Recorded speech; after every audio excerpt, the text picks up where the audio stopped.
Well, it's the morning of Anzac Day, and I thought I'd stop and explain a few things. A vast majority of my viewers are American, and you may not be aware of Anzac Day. I'm putting on all my vehicles this morning as a display for Anzac Day. I've got my LED sign going in my front window to promote the cause, as I do each year. Now, Anzac Day is a national commemorative day to commemorate the loss of the Australian and New Zealand Army Corps, and all the others that were lost during the landing at Gallipoli. And it's come to expanded to represent pretty much all servicemen that have been lost in service. Traditionally, there's a dawn service at usually 6 a.m. in most towns, and most towns have a war memorial or a cenotaph, and people gather around that. I've been up since 5 a.m. this morning sorting that out, and me and my daughter, we have been up to hoist the national flag. And on the back of my other vehicle, we have the Lest We Forget flag. It's the rising sun, which we might be able to show here. This is an insignia that needs to be licensed for every use, but this is the Australian Army, for which I was part of for a brief period of time, before multiple sclerosis ended my plans in that regard. But I have several former defence military vehicles and a civilian vehicle that is often used in the military. So, and I have a matching trailer as well.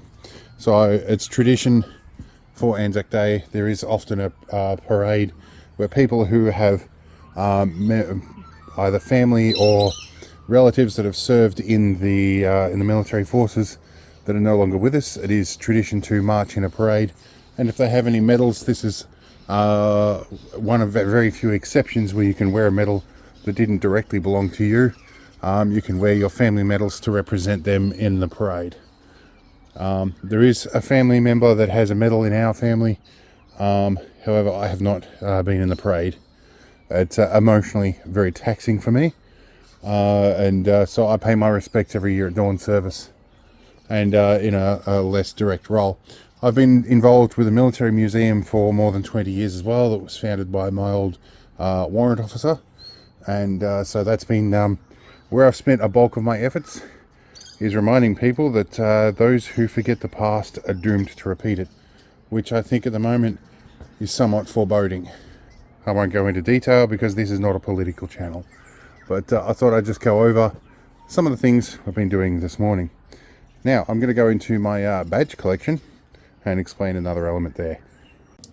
Now, among the other traditions that have developed, there are various charities that you can make donations to that help soldiers and their families and different things. This one is particularly for the Anzac appeal. This is one of the more popular ones on Anzac Day. However, there are many others. Not all of these badges are military in nature, but quite a few of them are. And you would notice that I have been to America, and I have a VFW numbered badge as well here, and a few others from involvement in the Victorian bushfires and whatnot. So I have been around a bit, and this bag has done a couple of laps of the globe, but you would notice my old service badge, and I have a couple of family members' service pins as well. And of course, I have one that I don't wear, which is my service pin here. It's in my mini museum. So yes, there's quite a few here. I've spent a bit of dollars on it. There is also quite a number of extra ones along here as well. So basically, this is a badge, basically something you get in return in exchange for your donation to the charity. And I do this, as you might imagine, every year. So we will put this one on. This one, this year, is one that I didn't have in the collection, and this one I think is for, let's see, this one says here 2024, so this is last year's one. Marks the 25th anniversary of the International Force for East Timor, so INTERFET, led by Australia. I actually know somebody that was involved in that personally. Following a vote for independence by the East Timorese people, a local militia began a campaign of brutality and destruction. More than 5,000 Australian personnel joined a 22-nation force to provide protection and restore peace. remember the Australians who served in Interfet. Now, I'm pretty sure, and it's difficult with these military vehicles to get their history, but I'm pretty sure my ambulance was involved in East Timor. So it'll be interesting to see if I ever do get any confirmation on that. But this pin I'm going to add to my bag today. Now, normally these have this little 2-pin clasp on the back. I have been using these little keepers. These are little ferrules with a grub screw in them. I've been using them to attach them. So I'll find one of those and we'll find a spot for this. Now, I'll pull out my jewellery bits drawer, and I have a spare keeper here. I also notice I have a few more pins that were purchased for me that I have no room for, but I have some more keepers as well. You can buy these out of China for not much money either. Very, very good. But yes, I have 4 more apparently to fit, and I'm running out of room here. I may need to remove some of the less relevant or more budget pins and replace them, I guess. I am going to need to get a new bag soon. Now, these extra pins were gifted to me for somebody who made a donation on my behalf. So this one's the Poppy Foundation, and this is the We Will Remember Them. That is a verse from the ode that they speak during the Anzac services. The story behind the poppy is in the Battle of the Somme, I believe. After the fighting was over, the first thing to grow were poppies. Flanders Field, I think they called it, off memory. We have another one here, which is a poppy-themed one, same kind of deal. So this is the Poppy Appeal, different from the Anzac Appeal. This one's again Poppy Collection, and this is another lapel pin as well. It's in Flanders Field the poppies blow. This is there is a poem called In Flanders Field. That's what's on the back of this one. So we'll find some room for these. So I think I'm going to have to make some tough choices here. I think I may remove some of the lower denomination. These are like $2 and $5 plastic pins that they used to sell quite a number of years ago. These are suffering badly from the wear and tear, and some of these vintage ones are as well. So I might keep these separate and just display the more modern ones. So I might remove a couple of these and replace them with more modern ones. Alright, so I made a few tough choices.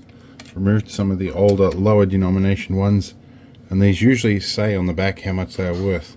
Back in the day, this was a 20-cent one. And these, I think, were $2. So these ones that are just not issued anymore. And they were getting damaged on the bag. So this is a 20-cent one as well. These are definitely vintage ones. I think I will keep them safer for posterity. Yeah, these are all 20-cent ones. What about the plastic one here? This is a $1 one. This is significantly newer. But yes, these you can replace the pins very easily in these. They just slide right out. So anyway, let's look at this. We need to put a grub screw in our keeper. So the grub screw, and give it a few turns there. We'll take our new badge, we'll pin, and we'll find a spot for it, probably right here. And then we'll flip around, put a keeper on the back. There is. My wife's encountered some dust in the background. You no doubt heard that. So we'll turn the keeper firm, but not over tight. And there we go, we're on. Okay, I'm going to do that with the other 3. Okay, we have our additional badges added in here. So these 4, a little bit of room made. We will keep these in a safe place for posterity. And I always keep the slip cards. They go in the end pocket of my bag. So frequently people do ask me about these when I'm traveling around. And so yes, sometimes I can't recall what each particular badge represented. So I can usually pull the card out and have a look through them. But in any case, that's it for this one. I am tired, having been up since 5 AM. So yep, we'll see you all in the next one. And I guess we'll leave you with the words of lest we forget.